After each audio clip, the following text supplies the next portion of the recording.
उसने कहा मैं नहीं चाहता कि तुम्हारी मेहनत जो मैंने तुमके ऊपर की है वो मेहनत वो व्यर्थ हो। इसका मतलब मेहनतें व्यर्थ होती हैं जब एक बंदा अपनी क्रिश्चियन लाइफ को सीरियसली नहीं लेता तो। हालेलुया। तो आपने सोचना है कितनी प्रेयर लाइफ थी मेरी और अब कितनी, कितनी फास्टिंग थी मेरी और अब कितनी, मेरी पवित्रता का लेवल पहले क्या था और अब क्या है। क्योंकि जैसे आपकी लाइफ ऊपर की ओर जाएगी, बाइबल कहती मेरे राज्य में मेरे मार्ग में तुझे उत्तम पदार्थ मिलेंगे। मेरा मार्ग संकरा मार्ग है, तंग मार्ग है, जो आगे जाके खुला होता है लेकिन पीछे तंग है। दूसरे मार्ग पहले खुले हैं लेकिन बाद में तंग हैं। पहले कोई मनाही नहीं, जो मर्जी करो, जो मर्जी खाओ, जो मर्जी पियो, लेकिन बाद में तंग है। मेरा मार्ग पहले तंग है कि ये नहीं करना, वो नहीं करना, वहां नहीं जाना, वहां नहीं जाना, पर बाद में क्या है, खुला है। आपने मार्ग चूज करना है। आमीन। अपनी लाइफ को बिल्ड करने की जिम्मेवारी आपकी अपनी है, परमेश्वर की नहीं। उसने आपको स्ट्रक्चर दिया है, एक ढांचा दिया है, उस ढांचे में आपने घुसना है और सब कुछ उस ढांचे में है। मेरी प्रार्थना है कि परमेश्वर आपकी बुद्धि को खोले, वो आप पे ग्रेस रिलीज करे और वो ग्रेस आपकी अगुवाई करे फायर के साथ। अगर आमीन ऊंचा, ये आशीष आपकी। एक कलीसिया होने के नाते आपका काम है वचन में बढ़ना,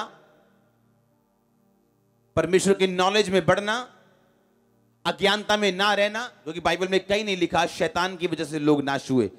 शैतान भी आपकी अज्ञानता को इस्तेमाल करता है और इसलिए उसने प्रभु यीशु मसीह को बोला था तेरे वचन, तेरे पिता के वचन में लिखा, अपने आप को अपने इस ऊंचाई से नीचे गिरा, तेरे पिता के वचन में लिखा कि वो तेरे दूत तुझको संभालेंगे, तेरे पांव में पत्थर से ठेस भी नहीं लगेगी।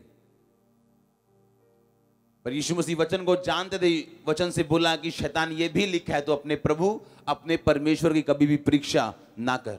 3 लड़कियां जा रही हैं एक जगह पे मीटिंग में, रास्ते में बारिश आ गई, बारिश की वजह से बाढ़ शुरू हो गई। कहती पतरस का परमेश्वर हमारा परमेश्वर है। नदी में छलांग लगाई, मर गई तीनों।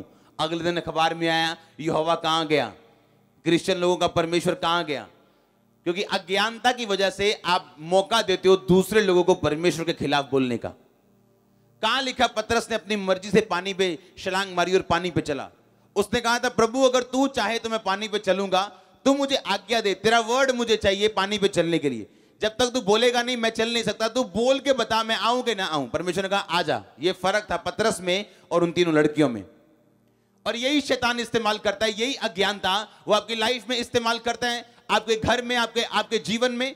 उसे मालूम है फल आने वाला है, उसे मालूम है आपकी लाइफ में टेस्टिमनी आने वाली, आप ऊपर आने वाले हो, कर्ज टूटने वाले हैं, उसकी पकड़, उसका प्रभाव खत्म होने वाला है। लेकिन वो अज्ञानता के साथ आपकी लाइफ में एंटर करते हैं। क्योंकि बाइबल कहती है वो धूर्त है, धूर्त है, वो शैतानी चालाकी है उसमें, शैतानी बुद्धि है उसमें। बुद्धिमान नहीं है वो, शैतान है वो। कुछ बच्चे होते हैं ना, उनको शैतान बोलते हैं आप, क्योंकि वो बुद्धिमानी नहीं कर रहे होते, शैतानियां कर रहे होते। उनको बोलते हो ए शैतान क्या कर रहा है तू। उसे मालूम है आपकी लाइफ टेस्टिमनी के करीब है, परमेश्वर का मकसद आपकी लाइफ में पूरा होगा, उसे पता है।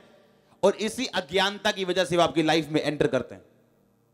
एक बात हमेशा याद रखो, वचन सुनो, टेस्टिमनी सुनो, चर्च अटेंड करो, लेकिन घर में बाइबल पढ़ना और प्रार्थना करना ये आपकी जिंदगी से अलग नहीं होना चाहिए। ये मेन स्तंभ है, ये मेन पिलर है आपकी क्रिश्चियन लाइफ के। आपकी मिनिस्ट्री बढ़े, लोगों की मिनिस्ट्री बढ़ जाती, इतनी बढ़ जाती कि परमेश्वर चला जाता है मिनिस्ट्री से।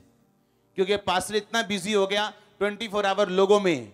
अब कहां लंच चल रहा है, अब डिनर चल रहा है, अब किसी के घर में क्या है ब्रेकफास्ट है, अब किसी के बिजनेस की ओपनिंग है, अब 24 घंटे बिजी हैं। और परमेश्वर कहता तू अच्छा था जब तेरे पास थोड़े लोग थे, तू अच्छा था जब तेरे पास थोड़ा बिजनेस था, तू मेरे साथ तो था।